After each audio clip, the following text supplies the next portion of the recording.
Thank you, everyone, for joining us. Hello and welcome to our Ask an Expert webinar series hosted by Marine Renewables Canada, or MRC. As I noted, we are recording this webinar and it will be posted on MRC's website and YouTube page shortly after today. Quickly, for those of you who are new to our work, MRC is Canada's National Association for Tidal, Offshore Wind, Wave, and River Current Energy.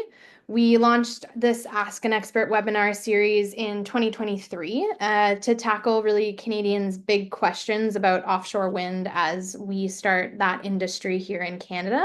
And today marks our sixth webinar in this series. I'd like to begin today's webinar first and foremost by acknowledging the Indigenous peoples of all the lands that everybody is calling in from today. In particular, given that we're gathering to discuss offshore wind, I want to encourage us all to think deeply about the impacts that these projects can have on Indigenous communities, as well as the opportunities that they present. And just to take this moment to together reaffirm our commitment to ensuring that our industry, the marine renewables energy industry, moves forward inclusively and respectively of all Indigenous peoples. So today's topic, we're going to be diving into the electricity transmission side of offshore wind projects. Super complex, super interesting. And in particular, we're going to be talking about the importance of interregional transmission planning. And in that regard, we're thrilled to have Philip Duguay join us as our expert speaker today. Phil is co-founder and advisor to the Northeast Grid Planning Forum, which I know he will tell us more about shortly. And just to let you know how things are going to go down today, we're going to begin with a presentation from Phil, followed by a question period. In terms of questions, you can use either the chat or the Q&A function. I'll be monitoring both of those. Feel free to type your questions throughout the presentation, as they come to you. Just know that we'll be getting to them at the end.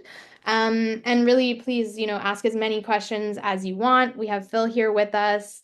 Really, this webinar series is for all of you to engage with experts. So ask your questions. We'll get to as many as we can. And without further ado, take it away, Phil.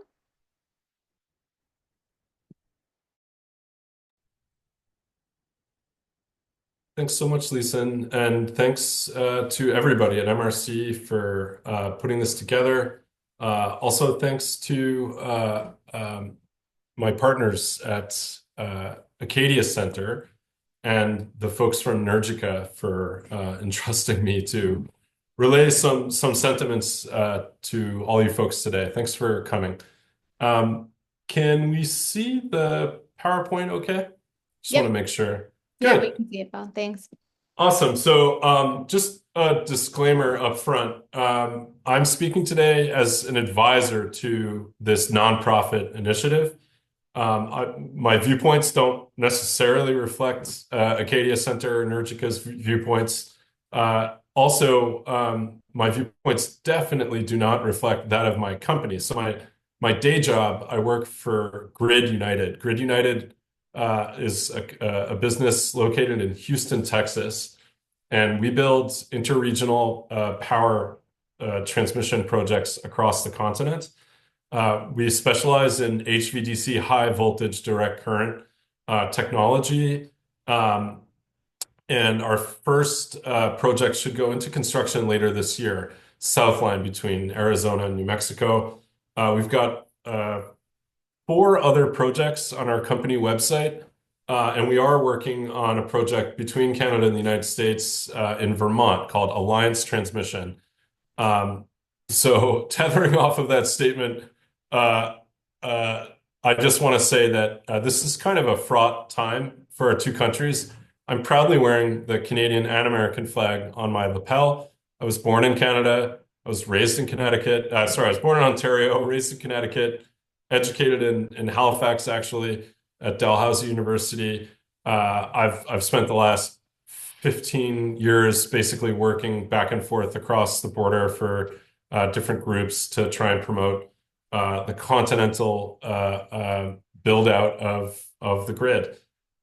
So I will say that and give credit to the Transition Accelerator and three philanthropies. So during 2021, I ran a campaign called Réseau Canada Grid, and that's where a lot of these viewpoints came from. So the Trottier Foundation, the Ivy Foundation, and the McConnell Foundation backed that initiative. And the idea was to look at interregional transmission development around the world and figure out what policies work, what don't. How do you get a bunch of strange bedfellows together to develop a grid across sovereign jurisdictions?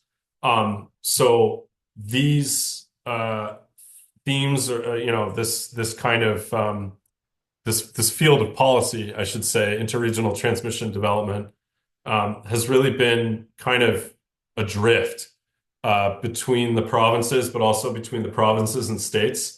And our initiative is designed to get the respective officials from the Canadian provinces and the US states working together, kind of on a apples to apples basis. Very importantly, especially to Acadia Center, our partner, this is also about lifting up and promoting community benefits. So there are specific stakeholders who need to be involved in this process in order to have a smooth grid build-out process. Obviously, in Canada, First Nations come to mind. Thanks, Lisa, for that land acknowledgement and talking about the fact we need to remember the impacts and benefits to First Nations. But let's face it, there's also a lot of other local rights holders and stakeholders that need to be addressed. And if you're talking about Atlantic Canada, you can think of fisheries, you can think about organized labor, et cetera. We need to make sure that any dialogue about grid build out is not just kind of a backroom, non-transparent discussion between utilities. It really needs to be a whole of society effort. We're going to marry public and private capital to build public goods. Yeah, so that's my kind of clarion call here at the outset of this discussion. I'm going to talk for about 15 or 20 minutes, and then hopefully we can have a really robust Q&A. There we go. So the co-conveners of this Acadia Center is a very classical kind of think tank based in the US Northeast. They've actually been active in Canada for the better part of 20, 25 years. The president of Acadia Center, Dan Sosland, has been personally involved in this campaign and is very, very well received by US state authorities. Nergica is a very different partner. Nergica is an applied R&D research institute. They're actually affiliated with a CEGEP, a college in Gaspésie. They work with equipment manufacturers, IPPs, utilities, software developers, and look at how to basically integrate gear and software onto the grid. They manage a small wind farm, solar and battery installations, and they see with their group of engineers, I think over 25 engineers, many of them with masters and PhDs, what works and what doesn't. Now, why are they involved in this? They are in the middle of one of the windiest places in Quebec, and they're sitting at the edge of the Quebec grid. So they're really interested in seeing the development of a very robust interregional grid where electrons from their neighborhood, from Gaspésie, can flow to Boston or Halifax or to Toronto. And if you look at where technology is going today, especially HVDC, we can move large quantities of energy over vast distances in a very efficient manner. Really, the technology is there, the governance is not there. I want to give a thank you to the Clean Grid Initiative, our sponsor. This is a US refunder, so it's a group of US philanthropies that are very active in advocating for interregional grid development across the continent. So thanks, CGI. Our target zone for the Northeast Grid Planning Forum is the NPCC reliability zone. So that's the Northeast Power Coordinating Council reliability zone. NPCC is a Can-Am organization based in New York City. Their job is to keep the lights on across this footprint. We lump Newfoundland and Labrador into the NPCC, even though they're not official members. But the footprint before you here on the slide, this is basically, forget about the Can-Am border for a second. I know that's hard to do. I know that's hard to do this week, but this is a region with 65 million people, with a shared GDP of just under 4 trillion US dollars. We got Bay Street, we got Wall Street. With the exception of Newfoundland, there are no petrocarbons being produced in this entire footprint. I submit to you that this is basically a G7 country. And I'll talk about some of the really unique, basically electrical and resource characteristics of this footprint in a minute. But another thing to realize is besides shared reliability, operator or organization for the region, all of the jurisdictions in this region have very strong decarbonization objectives. And so those of us who are active in interregional transmission obviously are going to design systems to augment the ability to move zero emitting resources around because that's what the market's calling for here. Just again, reflecting on this lapel pin that I'm wearing, we have a history in this region of cooperating to develop energy infrastructure. So the St. Lawrence Seaway development in the 50s led to several large shared dams being built along the tributaries and also on the St. Lawrence River. And this actually dovetailed with the development of a large transmission network that's shared between our two countries. So that's just one example. Despite these kind of dark times between the two countries right now, we as a coalition want to double down on this. It's a proud history. We can replicate it, and we have a lot of opportunities together. And obviously, your membership of offshore wind developers and also tidal developers can play a huge part in that, I think. I don't want to kind of dwell on this slide too long. I do want to point out that there's basically a generation now of academic, trade, and various kind of industry player publications or analyses that point to the benefits of grid integration between Eastern Canada and the Northeastern United States. I will definitely give a shout out to my friend Pierre Olivier Pinault, who is a researcher and professor at HEC Business School in Montreal. Almost his entire career is dedicated to looking at the economics of grid integration between the NPCC jurisdictions. I'll say it, this is not normally the way a business person speaks, but like it's a slam dunk. Not only is it a slam dunk economically, there's a bunch of complementary policies between jurisdictions that basically call for deeper grid integration. In particular, the state of Massachusetts has been under successive administrations, and I'm talking between Republicans and Democrats, imagine that. They have been calling for deeper grid integration between the Northeast states and Eastern Canadian provinces. Their modeling, last major modeling run called for basically 4 or so transmission lines above and beyond NECEC. So NECEC is the project being built, the Northeast Clean Energy Connect in Maine today. So Massachusetts is basically looking at the energy landscape and saying, we need more of these interregional lines between New England, New York, and New England and Eastern Canada. And by the way, I'll make sure that these slides are made available to the participants, or at least I'll make sure they're available to MRC, and I hope my colleagues there can send these out. Above and beyond the economic imperative of grid integration, there's a lot of basically reliability benefits with an increased kind of weather volatility, with the increase in intermittent resources, which are the lowest cost resources to bring onto the grid. There's a real need to deepen interregional connectivity.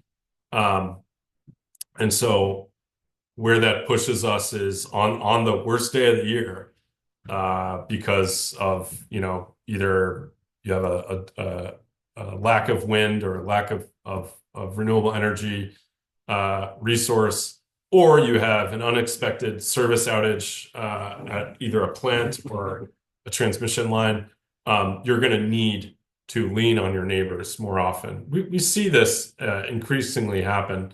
And there's a lot of studies, both from NERC, which is the parent organization of the NPCC, but also the national labs in the United States, DOE under the previous administration, and also Canadian researchers basically pointing to this need for deeper connectivity to promote reliability, so to keep the lights on.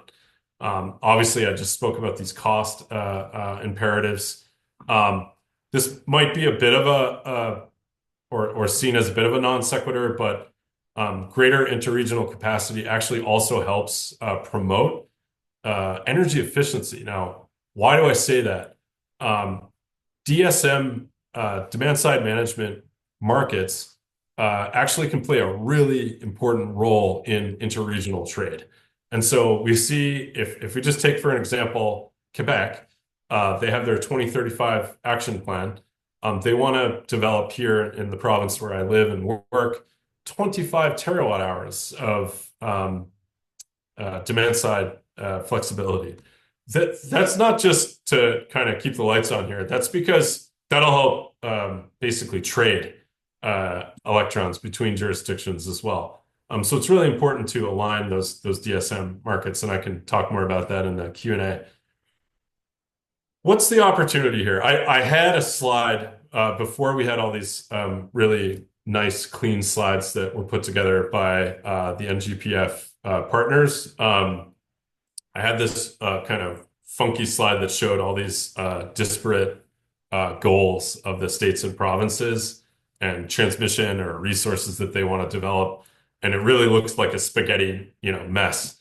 And I think this map makes things a little more positive, a little more clear. But the fact of the matter is the states and provinces rarely speak to each other about how to grow and green the grid. Now, we at the NGPF look to a future where we better maximize the 200 terawatt hours of storage capacity that is available in the province of Quebec and in Labrador. This is the largest battery in the world. Think about that for a second when you think about the NPCC region as a potentially, like a G7 nation unto itself.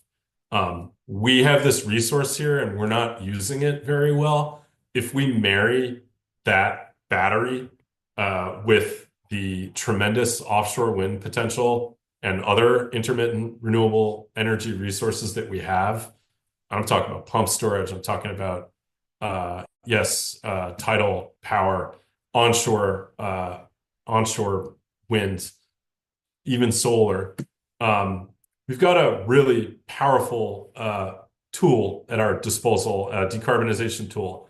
We can actually flex the hydro fleet to basically fill the gaps when the intermittent renewables are not available. This is synergistic with the view of Ontario of building out its nuclear fleet, refurbishing its existing CANDU reactors, building SMRs. And folks, I got to say, from a cost perspective, I think offshore wind, despite the major jump in costs we've seen, is going to be really close to, if not beating, the long-term cost projections for small modular reactors and new build nuclear. So I think there's a very positive business case here. There's a population to support it. If you, again, look at the region as a shared region, I know that Atlantic Canada, doesn't have a population to necessarily support a large build out, but the market for those renewable energy resources in Atlantic Canada could very clearly be in the Northeast United States, in Montreal, the load centers of Ontario, et cetera. Again, the technology is there with HVDC, the governance is not there, and that's what our mission is here. So I gave props before to the Transition Accelerator and allowing me a year of my life to kind of study interregional transmission planning elsewhere. I think that there's basically three models that we need to basically pluck various parts of them and bring them home to the northeast of the continent. The number one model really is the European Commission or the European Union Projects of Common Interest Framework, PCI. This is where the independent TSOs, the transmission system operators of the European member states, came together and said, okay, what are some important criteria of interregional projects that we want to see? They came up with a cost allocation framework. They designed specific policy supports. So I'm talking mainly here about permitting, but also other kind of market mechanisms that promote, the free trade of electrons between jurisdictions. And they basically said, if you can build a project between different TSOs that meets these criteria, we, the European Commission, the European Union, we will basically provide funding upfront to smooth the path towards development of these major infrastructure projects. So thankfully, these PCI supports were in place long before the war in Ukraine erupted. They took on a very profound and newfound importance once this conflict did escalate. Obviously, the war started in 2014, but escalated dramatically in 2022, totally shifting the energy landscape of Europe and shifting the gaze of policymakers towards PCI framework. There is just a tremendous amount of infrastructure development, and a lot of it is high voltage direct current project development going on today in the European Union. The insatiable thirst for HVDC gear that has kind of arisen in the European Union means that it's actually very hard to get this gear elsewhere. So TSOs backed by national governments have basically written checks to the three large OEMs that produce high voltage direct current converter stations, and this has elongated basically the wait time for developers to receive this equipment. So that is definitely raising the bar for Atlantic Canada or really North America writ large. But I'll talk more about that in a second and how I think we can get around that with some really clever policy approaches. Another process that I think we should really look at is the UK's National Energy System Operator and the holistic network design process. I think I mentioned earlier that I studied in Halifax, so I have a real affinity for Nova Scotia. If you go back far enough, the Duguays have roots in New Brunswick, so I kind of feel like a bit of an Acadian and a honorary Maritimer, maybe. So little tiny Scotland, where some of my ancestors came from and where I studied for a while in Glasgow, plays an outsized role in the development of the UK grid. And that is so because the three TSOs in the UK basically came together and said, you know what? We're going to stop planning in a silo. We're going to pretend that there's no borders between our footprints, respective footprints, and we're going to embark on this holistic network design process. And so the first tranche of this led to a series of onshore and offshore grid developments to procure 23 gigawatts of offshore wind generation and bring it to shore. And this again, I'm just mentioning this arose under a conservative government, is now being implemented via the Labor government. But this is a very apolitical process. This is looking at economics. This is looking at the physics of the grid. This is looking at the resources that are available and basically creating the most efficient linkages possible. One thing I'll point out is between the European Commission and the UK, there are processes that are still in place. It's called the Projects of Mutual Interest framework. So even though the UK is not part of the European Commission or the European Union, they're still collaborating and basically taking part in a cost allocation agreement with the European Union. So no man is an island. Sorry to be too philosophical here, but Nova Scotia and let's say Newfoundland and Labrador, I think can play an outsized role. And I'm not trying to dismiss the other Atlantic provinces, but I think that the Atlantic provinces can play an outsized role in the entire Northeast because of their tremendous onshore and offshore resources. So please do take a look at holistic network design, and I'll throw MRC under the bus. I've got some great contacts at the National Energy System Operator, and I think that they would be very worthy of taking part in this webinar series and speaking directly to your membership. The last one here, it's further afield, but the Australia Energy Market Operator, AMO, is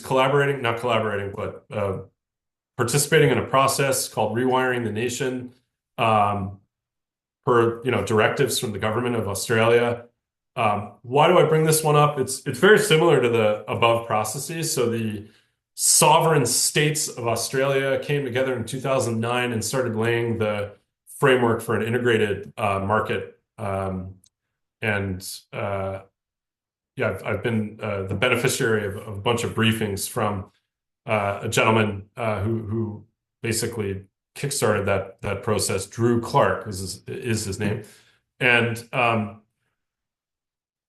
their constitution is eerily similar to that of Canada. So Australia has a lot of teachings for Canada. I'd love to see an exchange between Australians and Canadians, and I think our American friends can be the beneficiary of any kind of interregional process that we embark upon.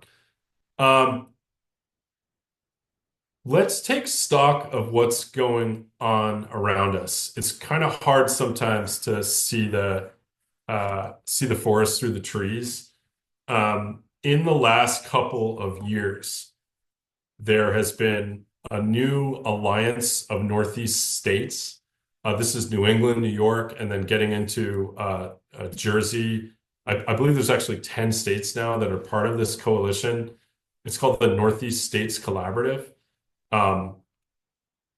It's unclear to me what role DOE is going to play in this going forward, but they've basically said, okay, we're 10 states, we're in 3 different RTOs, similar to the UK. Let's start planning like there's no barriers between us and find out what the greatest opportunities are. This is for both onshore and offshore transmission development to accommodate the greatest amount of clean energy resources possible. A subset of those states, I'm gonna flip down to the second bullet here. So a subset of these states in New England responding to, or I should say anticipating, FERC Order 1920. And so FERC Order 1920 basically says, hey, when you have multiple states in a region, you folks should be collaborating using your state policy, and layering on regional aspects to it. So New England was already kind of doing this. And so they were able to respond very quickly to this FERC Order 1920, and they were able to propose this LTTP process. I want everyone's ears on this call to perk up right now. Okay, I'm not trying to put you to sleep. I'm trying to get you excited about regional planning and procurement policy, which I know is kind of hard to do. The LTTP process basically has these states coming together and saying, okay, we want to decarbonize, we want to build out the grid, we want to collaborate with each other. But what's really important is that state officials in New England have said in public fora, we are very happy to expand this collaboration beyond New England. And so they're not just talking about the states to their south, they're also talking about the provinces to their north. So can we imagine a world where states will plan in an apples to apples process with their neighboring provinces, and then if they deem there is an economic opportunity for transmission development, have shared tools so that they can procure this infrastructure and get it built. This is a very, very important governance structure that has emerged. We in Eastern Canada should be saying, this is good. We want to see an analogous, again, apples to apples, analogous process in Canada that can kind of marry or be married with the process in the US Northeast. This could lead to a lot of cross-border development activity. It takes time. It's not for the faint of heart, but we need these tools in Canada. And so it's really worthy of a deeper look by Canadian authorities and a better understanding to see, can we build these types of mechanisms here and then use them to interface much more robustly. And I should say, during a very stressful time in Canadian-American relations, that we're going to have a much better chance of success in negotiating with our American counterparts if we have a really robust interregional transmission planning process here on our side of the border. So let's reflect on the words of Michael Sabia recently, the CEO of Hydro-Quebec. He's talking about how we need a plan right now. We need to respond to the threat of tariffs with resolve, with force, but we have to be focused on very clear objectives and have very strong measures in place so that we can be as forceful as possible during this time. And so I really, really believe fundamentally that interregional planning is a huge part of that response when it comes to the electric power sector. Sorry to go on that rant there, but I think it opens up a very interesting window for Atlantic Canadian offshore resources, and I hope that your membership will get deeply involved in that process. Let's zoom out again. So chaired by Premier Fury and Governor Healy of Massachusetts, the New England Governors and Eastern Canadian Premiers Conference last year reanimated the NICE committee, the Northeast International Committee for Energy. This is a really positive sign. This committee's been dormant for about a decade. And I studied history prior to law, and actually I've spent quite a bit of time looking at the relations of governors and premiers back in the 80s. We're doomed to repeat our history unless we learn lessons from it. And so, NICE provides a table for reflection, dialogue, but I have to say for us to align policies, do planning work, and get procurements done, get credit-worthy counterparties, provinces, states, utilities, and potentially here in Canada, federal crown corporations. I'll throw it out there to sign on the dotted line so that we can get projects built. So we should applaud this. We should be telling our MLAs, our MPs, we like NICE. We want NICE to succeed. Give NICE resources. Lastly here, the Canadian Electricity Advisory Council which was a very diverse group of folks that came together over a year, fanned out across the country, spoke to all different types of stakeholders. They came back and they had several recommendations to the federal government of Canada, but they had a very robust recommendation for the Canadian provinces to embark upon a process of interregional planning. And they really zeroed in on the European Union projects of common interest framework. Now is the time. Now is the time for Canadian provinces to do this. The SEAC, I'm using the abbreviation there, but their report gives some really useful advice. I submit to you that no matter what is the stripe of the next federal government of Canada, we need to support a process like this. It would really make sense to have the NPCC, Ontario East jurisdictions take part in this, and then probably Manitoba West. I want to go back to NGPF. So, we've been analyzing the way to do interregional planning for the last couple of years, really.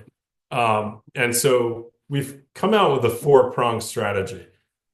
The first thing is modeling. The states and provinces, and I'll focus in on the provinces here because of my audience today.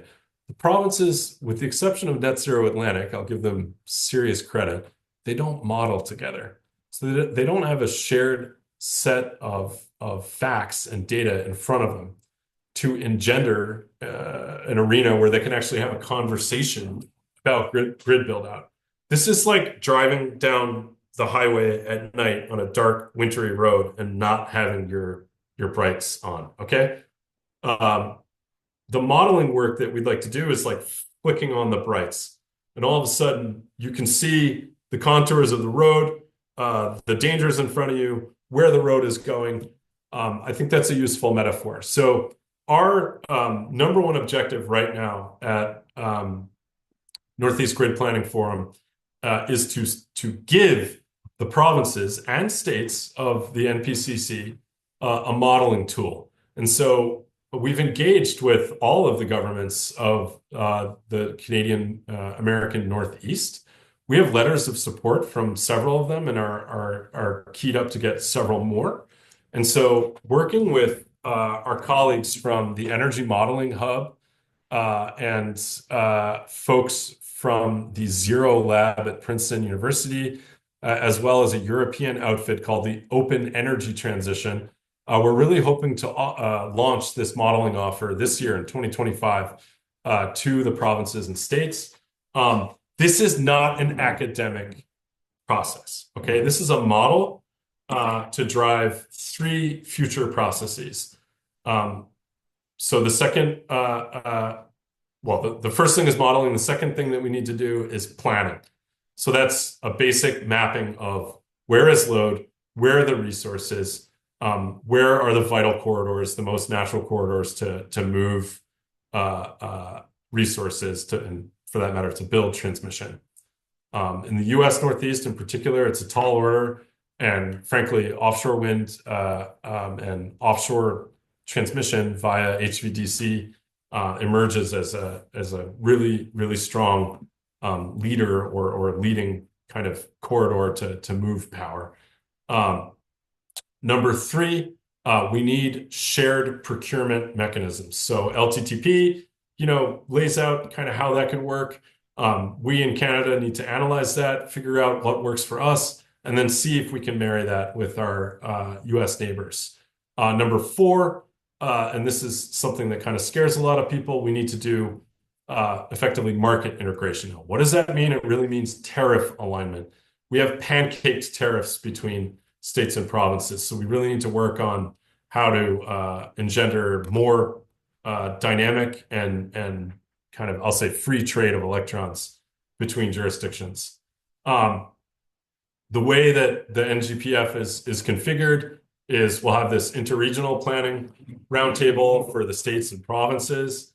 We'll have an environmental justice and community mobilization roundtable, and we're actually kicking off that roundtable right now as well, bringing together really diverse stakeholders from across the Northeast.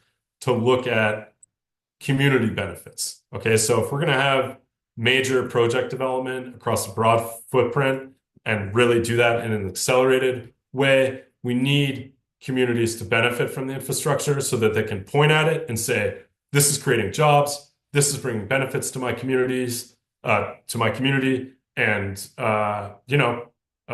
potentially even a direct ownership stake for various local stakeholders. The third roundtable that we haven't launched yet, but we're kind of figuring out how to do this, is this clean energy markets and procurement roundtable. So this would be for really corporate and commercial players. It could be anyone from engineering firms and developers like Grid United to major utilities and equipment manufacturers, people that have skin in the game. So, this is a sneak peek of something that's coming together right now. If you're interested in more information or somehow supporting or taking part in it, please reach out to my colleagues Dan Soslin and Frederic Cote. Their email addresses are here. And of course, you can reach out via MRC to me. Thanks, Bill. Thank you for that presentation. It's a very complex topic. You really broke it down for us, so thank you. Trying to. Yeah, it's not easy. But it's a crucial part of, the offshore wind, deal here. So, really appreciate those insights. We're going to move to questions. We've got a few coming in. Feel free to put your questions in the Q&A. One of them, and I think there's a parallel question to be asked in the Canadian context, but one of the questions is asking about the role of the federal government in the states. So, how can the question is, how can any of the sort of cross-border infrastructure that you've been discussing happen in the current context with the federal energy policy in the states? So without presidential permits and federal permits. How do we deal with, I guess, the current energy policy in the states? What's the role of the federal government? And then if you can speak to the Canadian context on that front too, after, how the federal versus provincial governments have to work together and maybe Yeah. where the power lies there on transmission planning. Yeah, great. Okay. Wow. Okay. You just threw like a Steinway piano at me. Listen, we need to get our house in order. Okay. So first things first, Canadians need to engage in a process of interregional planning. To my knowledge, there is not a single provincial government in the country that has staffers that are mandated to do this type of work. Okay. So first things first, we need provincial officials to realize this topic is vital. That a relatively small investment in kind of planning and procurement could lead to multi-billion dollar, kind of mega project build out that, has knock-on positive impacts, including, opening up, let's just say, in terms of your membership, opening up Atlantic Canadian, seabed areas for development, for offshore wind. So that's the first thing that needs to happen. Now, if you're Nova Scotia with a population of about 1 million people, or New Brunswick, guess what? You probably don't have a lot of staff at the Department of Energy that are able to do this stuff. I think a lot of people on this call know Dave McGregor and the team there, and think very highly of them. They need resources. So that's where Natural Resources Canada, I think, can play a role, helping to design collaboratively with the provinces the right tool set so that the provinces can engage with one another and start to plan grid build out. The provinces can decide, do they want to run an RFP and have companies compete? Do they want to, have their respective utilities run, basically construction RFPs? But the vital thing that's really, really important is that these are really transparent and open processes. So if we look at holistic network design in the UK, or the PCI framework in Europe, or let's go to the United States and look at the what's called the seams planning process between the Southwest Power Pool and MISO, the Mid-Continent Independent System Operator. They had very, very inclusive, transparent processes where state governments, civil society groups, like labor, Native American tribes, everybody was able to come to the table and say, hey, we like this, we don't like that, this is what we want. And they were able to build that into the architecture of their development process. And so I think that's vital. I will gently criticize folks in Ottawa and the provinces who leaned into this Atlantic Loop process, but didn't necessarily include the stakeholder views from the respective provinces that maybe should have been at the table. I think if it's an inclusive process, you're going to get better results. And you can do all this great stuff like early contractor involvement, where you kind of shortlist constructors and they're able to kind of cross-pollinate, and you pay even the constructor that loses actually gets some money out of it so that they don't lose their shirt, but you end up with a better build design process. So that's number one. Like Canada, we got a lot of work to do. Let's buckle down. Now, in terms of engaging cross-border into the United States, let's not forget what's going on in Albany today, what's going on in Hartford, Connecticut, what's going on in Montpelier, Vermont, what's going on in Boston. Okay, so in the state capitals, we're seeing almost uniformly declarations or kind of media releases coming out saying these tariffs are really bad for us. We're super dependent on the Canadian market. I was just on a Connecticut business, I think it's Business and Industry Association webinar earlier today. Connecticut's largest, this is where I grew up, so Connecticut's largest export market is Canada. They ship 2 billion a year in products to Canada. So they cannot afford these tariffs. They're not sustainable.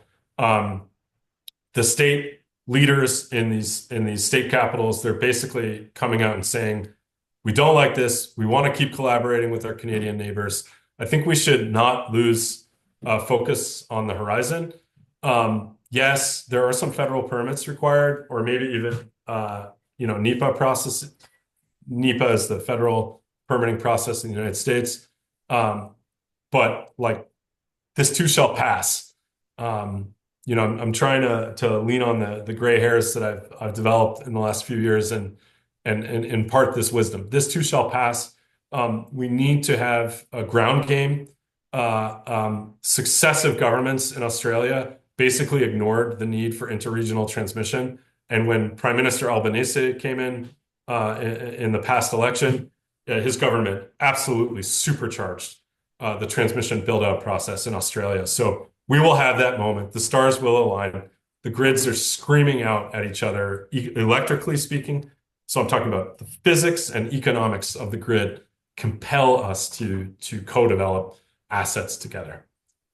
Sorry, that was such a long-winded response, Lisa. There's so much in the question. No. Thank you. If we move to the Canadian context, there's a couple questions here, specifically the Nova Scotia context in offshore wind.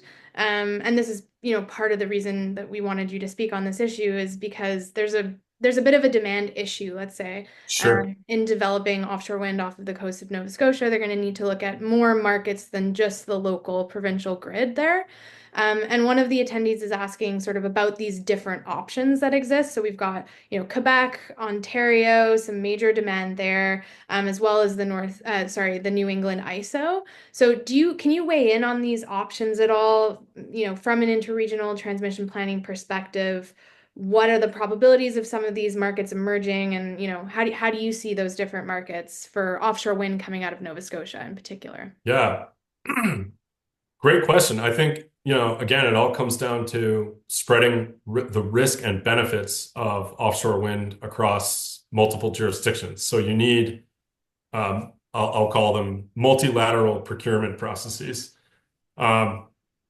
I can see, especially, this great announcement yesterday from the CIB, Canada Infrastructure Bank, announcing the strengthening of the intertie between New Brunswick and Nova Scotia. Um, what does the future look like where New Brunswick and Nova Scotia could co-procure the first projects? On a almost like a, I don't want to call it R&D, but kind of a this was going to be a test run for the provinces. Um, the capital costs are going to be high in that first project, but what you really want to do is get to scale. And so, I'd really love to see the Caisse de dépôt and Ontario Teachers Pension Plan, invest in our country in offshore wind. I mean, they're doing it in other countries. Why not here? Why not here? Because we don't have the governance structure to attract the most competitively costed capital to our shores, I'll say, and get these projects built. Again, I'll point to, there's a contingent of folks who want to build SMRs in Canada, and I'll say that, if you look at the cost structure of offshore wind, depending on the transmission configuration and distances we're talking about, offshore wind should be very, very cost competitive and very attractive to SMR development. I think we're going to need both if we're going to successfully decarbonize our economy. I also think that, again, like, we need to marry the offshore wind with this giant battery in Labrador and Quebec, and to some degree Ontario. Yeah, I'll leave it there. Hmm. Thank you for that. And you hit, we had a question about that announcement between New Brunswick and Nova Scotia. So you hit that, which is great. So and we've talked a lot about this internally, but one of the questions that's come up is, the recent, again, the policy in the States that's shifting, especially around offshore wind. There's been like a global wind ban onshore and offshore. Um, you know, there are opportunities there and there are obvious drawbacks. Yeah, for sure. What do you see this shift in policy is like? Is the dialogue increasing between Canada and the US? Specifically around some of the US states that had planned some large projects, like, is that energy demand now a market? Like, how do you see that? Interregional transmission is charging forward across the United States right now. It's driven by a variety of factors. Let's just park decarbonization and climate concerns here. There's huge demand increases forecast across much of the continent, and we need to serve that load. And so, moving basically aggregating power resources across a wide footprint and then moving them where they're needed, that ain't going to stop. There's also this factor that the grid is old. So, we're on a beginning of a kind of, pardon me, we're at the beginning of kind of a grid development super cycle that's just kicking off. So, where a lot of transmission assets are 40, 50 years old, and, are aging, they need to be replaced. And so you're not going to replace them with like for like equipment. You're going to buy the most modern equipment you can. And when you're talking about moving power over vast distances, that's going to be HVDC equipment. So here's the thing. I think that the states and provinces, I'm using this word very carefully, so the state governments and the provincial governments are gonna see the value in collaborating with one another more than ever, when their interests are perceived as not being really reflected in federal policy. This stuff takes so long to develop. Okay, like I could start a transmission line project today, and it's going to take me, if you absolutely motor through all of the permitting processes and financing rounds, etc., it could take 7 to 8 years. If you put a deposit on HVDC gear today, it won't be delivered till like 2032, and there's usually a lot of steps that need to happen before you put a deposit down on that gear.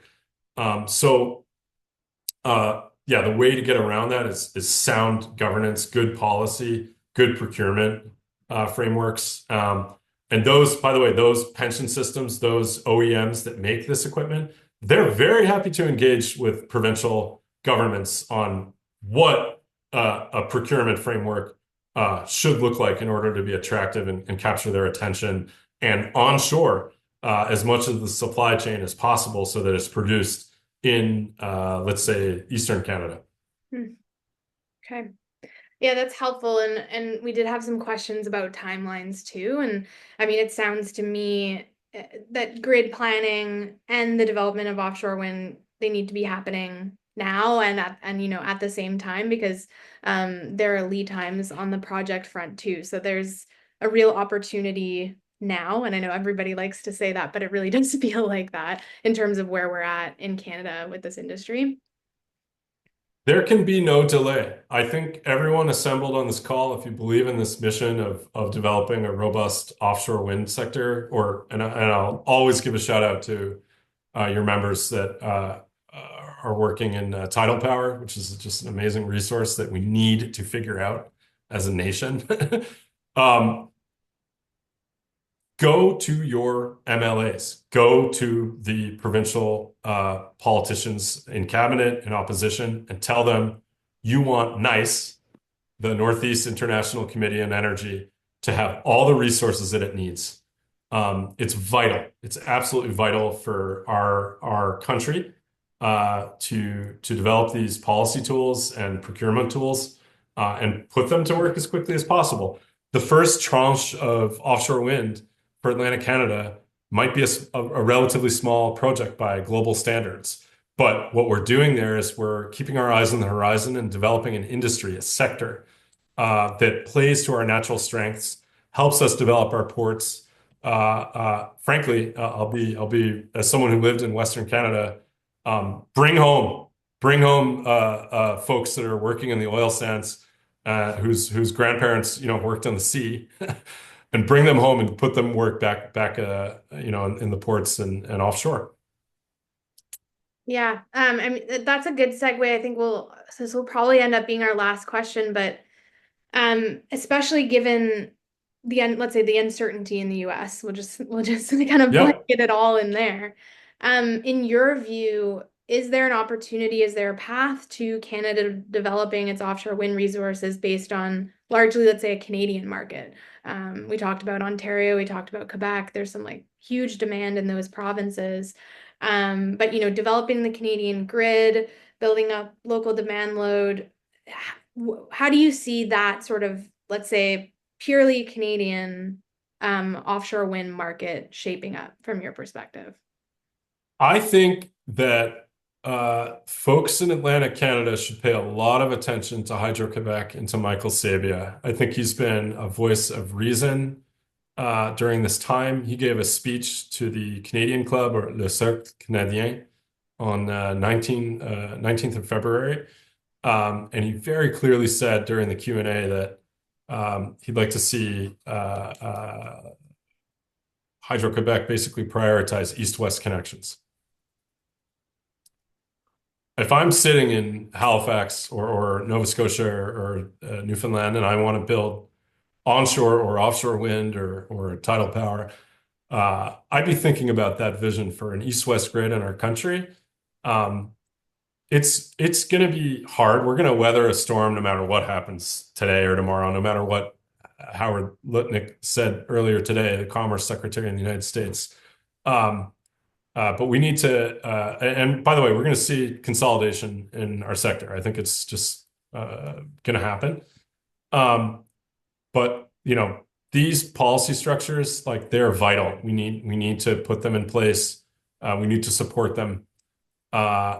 And yeah, we need to get that first project off the ground. So I really think we need to walk and chew gum at the same time. Nova Scotia, by the way, is a supporter of the Northeast Grid Planning Forum, as is Quebec. They both signed letters of support. So we're waiting for a couple other letters. We're engaging with Natural Resources Canada, and we're really hoping to get this forum up, launched, and producing materials for provincial and state leadership so that they can start to plan and procure together. Well, it's good to hear that work's being done. It's necessary work, and I think there are a lot of challenges we're facing, but there's so much positive, future-looking content that you gave us today. So I appreciate that on a personal level. There's a lot to look forward to, and we appreciate your insights. As I said, it's a really complex topic, and you broke it down, and some really timely discussions, I think, about, the Canadian-US context. So thank you, Phil, for joining us today in the Ask an Expert series. Thank you for all the questions that came from the participants. Really appreciate those. I'll take a moment just because we didn't get to all the questions that we had. So I'll just take a second to plug that MRC has a conference coming up this year, as we always do. It's in Halifax, November 12 to 14, and it's another great opportunity to discuss amongst your peers, amongst experts, what the context is. Get some insights on the latest developments in the industry, and just be part of the largest marine renewable energy gathering in Canada. So hope to see many of you there. Hope to see you at our next Ask an Expert. And thank you all for your time and your participation. All right. Thank you so much. Thanks, Bill.